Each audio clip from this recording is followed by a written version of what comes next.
Good morning guys. Gusto nyo bang naka-highlight ang mouse pointer nyo kapag nagpe-present kayo? Para sa inyo ang video na ito.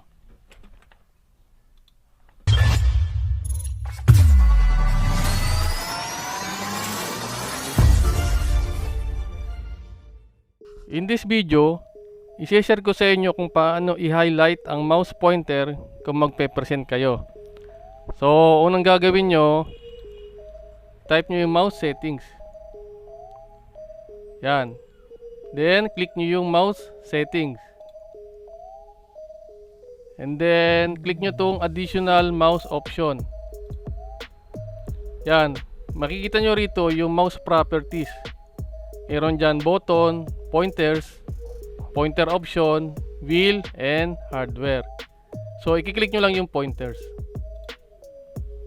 Ayan, mapapansin nyo, meron ng highlight yung mouse ko. Pero paano ba ito palitan? Yan. Para mapalitan yan, i-click nyo yung Google Chrome nyo or kung ano man yung browser na meron kayo dyan.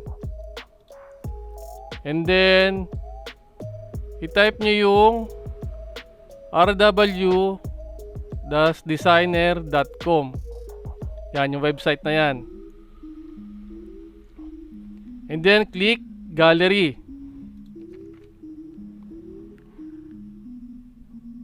Pag na-click nyo na yung gallery,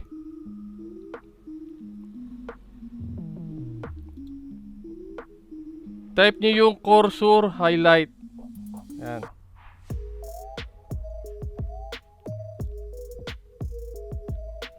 Cursor highlight. Then, click search.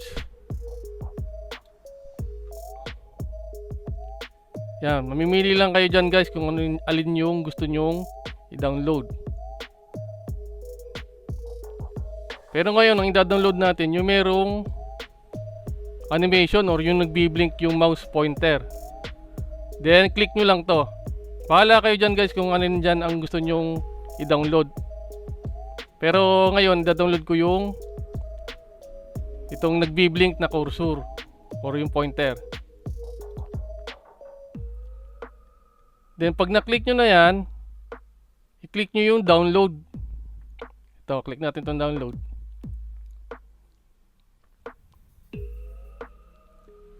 Yan, bahala kayo guys kung saan nyo gusto i-save yung mga dina-download yung files. Pero ito, yung sa akin kasi naka-save siya sa download folder.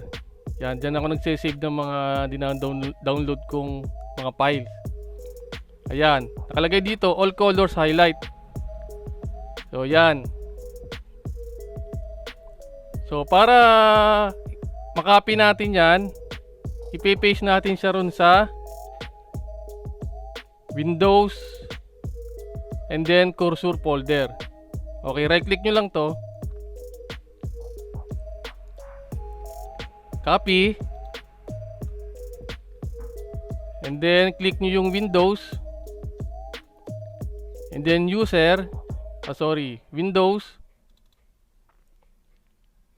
and cursor folder. Yan. Then, i-paste nyo yan dyan sa folder na yan. Paste nyo lang yan. Then, click continue. Yun, mapapansin nyo rito, andito na yung mouse pointer na dinownload natin. And then pagkatapos nyan, balik kayo dun sa mouse properties. Yan, balik kayo dun sa mouse properties.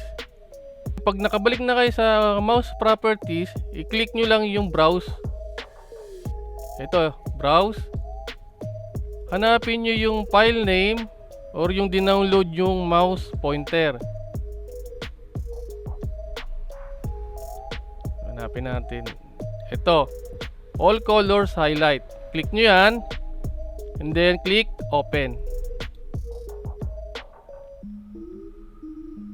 Then click apply. Then click yes. O yan guys, napapansin nyo, nag biblink na yung pointer mo.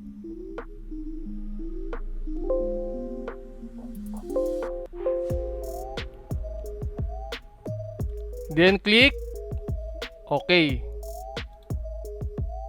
Yan.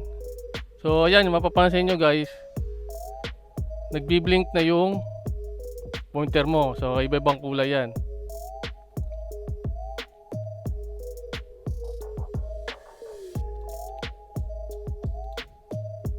So yun guys, ganun lang kadali magpalit ng mouse pointer o paano i-highlight yung mouse pointer na yan.